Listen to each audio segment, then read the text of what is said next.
तो दोस्तों, कैसे हैं आप सब। आज की हमारी कहानी है मतलबी सास। अगर अच्छी लगे तो चैनल को लाइक शेयर और सब्सक्राइब करना ना भूलें। हाँ, मैं बदल गई हूँ माँ जी, आपने सही कहा। और मेरे इस बदले हुए रूप की वजह भी आप ही तो है ना। जिया ने अपनी सास कमला जी से कहा। वह तो मैं देख ही रही हूँ, आजकल जुबान बहुत चलने लगी है तुम्हारी। हर बात का उल्टा जवाब देने लगी हो। कमला जी ने गुस्से से कहा।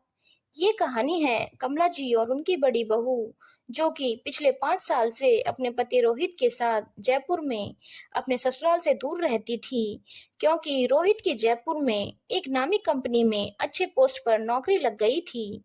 इसीलिए 5 साल पहले वह जिया और 3 साल के बेटे चिंटू को लेकर वहीं शिफ्ट हो गया था। कमला जी के छोटे बेटा बहू उनके ही साथ रहते थे। जब जिया शादी करके आई तो कमला जी को हर तरह से ही मान सम्मान देती, लेकिन वो हमेशा उसे नीचे दिखाने की कोशिश करती। जिया के लाख प्रयास के बावजूद कमला जी कभी भी उसके कार्यों की और व्यवहार की प्रशंसा नहीं करती। शादी के बाद जब जिया गर्भवती हुई तो उसे लगा कि शायद अब उसकी सास के व्यवहार में कुछ परिवर्तन आए, लेकिन ऐसा कुछ भी नहीं हुआ, बल्कि वो उससे उससे मानसिक तौर पर बहुत परेशान करने लगी। जैसे तैसे पहले बेटे का जन्म हुआ। ये सब रोहित भी देखता, लेकिन कुछ कहता तो घर में कलेश हो जाता, इसीलिए वह चुप ही रहता। फिर जयपुर में गए जिया को कुछ ही समय हुआ था कि एक दिन सासू माँ ने फोन पर कहा, बहू, तुम्हारे साथ मोहल्ले में जितनी भी शादी हुई थी उन सब के 2 बच्चे हो गए हैं, लेकिन तुम तो एक ही बच्चा लेकर बैठी हुई हो। यह सुनकर जिया ने कोई जवाब नहीं दिया। जब उसने रोहित से इस बारे में कहा तो रोहित ने कहा, देखो जिया, हम घर से बहुत दूर रहते हैं, सब कुछ हमें ही मैनेज करना है, और तुम्हें क्या लगता है कि दूसरा बच्चा होगा तो उसे कौन संभालेगा। किसी से सहायता की कोई उम्मीद मत रखना। लेकिन रोहित, देखो ना, अब हमारा बेटा 5 साल का हो गया है और 2 बच्चे तो होने ही चाहिए, ताकि भविष्य में दोनों उनका सुख दुख बांटने के लिए कोई साथी तो हो। मानता हूँ जिया, लेकिन अभी तुम इस बारे में कुछ भी मत सोचो। फिर बार बार कमला जी फोन करके जिया को परेशान करती रहती। एक दिन जिया ने उनसे कहा, माँ जी, रोहित बोल रहे हैं कि डिलीवरी व प्रेगनेंसी के समय कोई भी सहायता के लिए यहाँ नहीं आएगा। तब कमला जी ने मीठे शब्दों में कहा, तुम एक बार खुशखबरी तो सुनाओ, मैं सब कुछ छोड़कर तुम्हारे पास आ जाऊंगी। लेकिन जिया को रोहित की बात एकदम सही लगी, क्योंकि पहले बच्चे के समय पर वह सबको परख चुकी थी। इसीलिए उसने सब बातों को इग्नोर करना शुरू कर दिया और निर्णय लिया कि वो तभी दूसरे बच्चे के बारे में सोचेगी जब उसका बेटा खुद के छोटे मोटे काम खुद से करने लगेगा। जब चिंटू 8 साल का हुआ तो एक दिन जिया ने अपनी सासू माँ को अपने गर्भवती होने की सूचना दी और पूछा, माँ जी, आपने कहा था ना जिस दिन मैं खुशखबरी सुनाऊंगी उसी दिन आप आ जाएंगी। हाँ हाँ बहू, जरूर आऊंगी, कुछ दिन तुम रह लो, तब आती हूँ। ऐसे ही महीने दर महीने निकलते रहे। कई बार उसकी हालत बहुत ज्यादा नाजुक हुई और उस समय रोहित को ही ऑफिस से छुट्टी लेकर उसकी देखभाल करनी पड़ती। वह भी अपनी माँ से बार बार आने के लिए कहता, लेकिन हर बार कोई ना कोई बहाना लेकर टालम टोल नहीं करती रहती।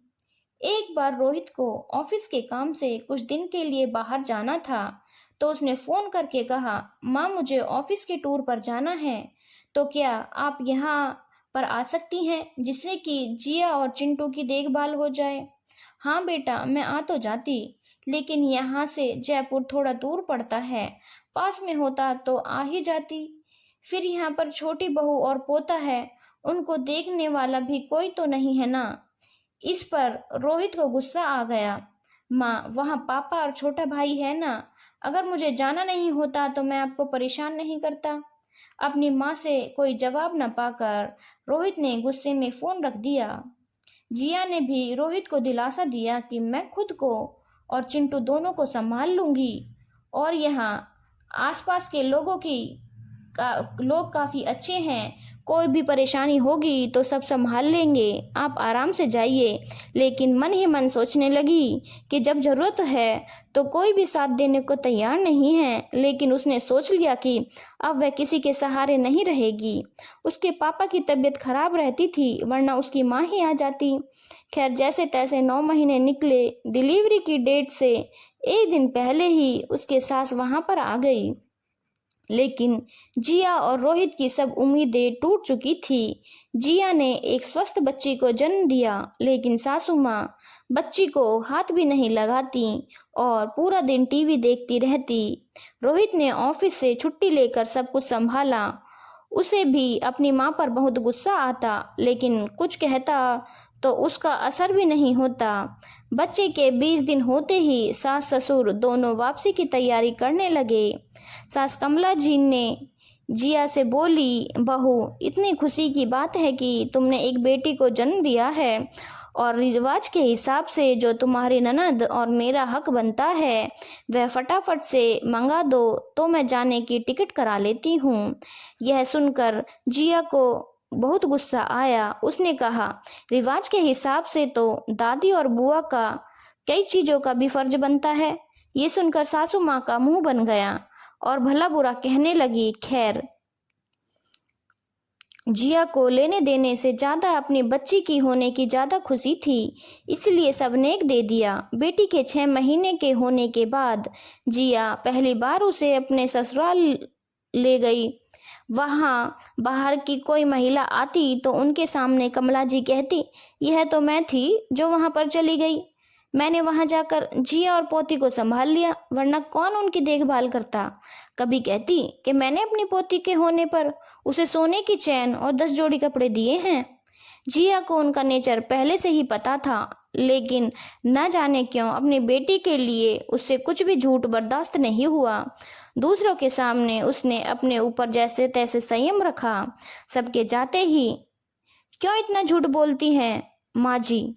मैंने देखा आपने कितना मेरा साथ दिया। आपने मेरी बेटी को हाथ तक नहीं लगाया, उसकी जो भी रस्में होती हैं वह भी नहीं निभाई। हाँ, लेकिन नेक लेने के लिए आपने मुंह खोलकर सब बोल दिया। क्या दादी सिर्फ लेने के लिए ही होती है?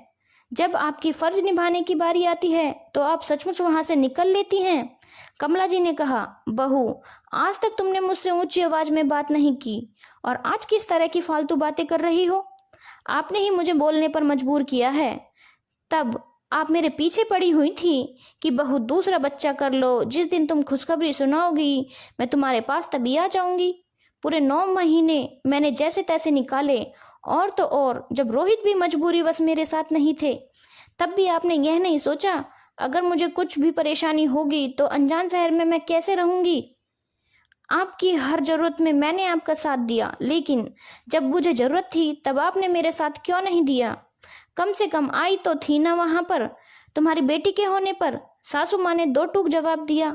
सही कहा आपने, आप वहाँ मेरे लिए नहीं बल्कि समाज को दिखाने के लिए आई थी, क्योंकि यहाँ पर सब आपसे पूछते थे कि बहू को बच्चा होने वाला है तो तुम वहाँ क्यों नहीं जा रही। जितनी आप सबके सामने अपनी तारीफें करती हो कि मैंने यह किया, मैंने वह किया, क्या आपकी अंतरात्मा नहीं जानती आपने क्या किया और क्या नहीं? जिया ने कहा। ये सब सुनकर कमला जी हड़बड़ा कर बोली, बहुत बदल गई हो बहू तुम। हाँ माँ जी, आपने बिल्कुल सही कहा, मैं बदल गई हूँ। अपने लिए नहीं, अपनी बेटी के लिए। मेरी बेटी ने इस दुनिया में आकर मुझे दिखावे के रिश्तों से रूबरू करवाया है। अब मैं भी वैसा ही निभा करूंगी जैसा व्यवहार सब मेरे साथ रखेंगे।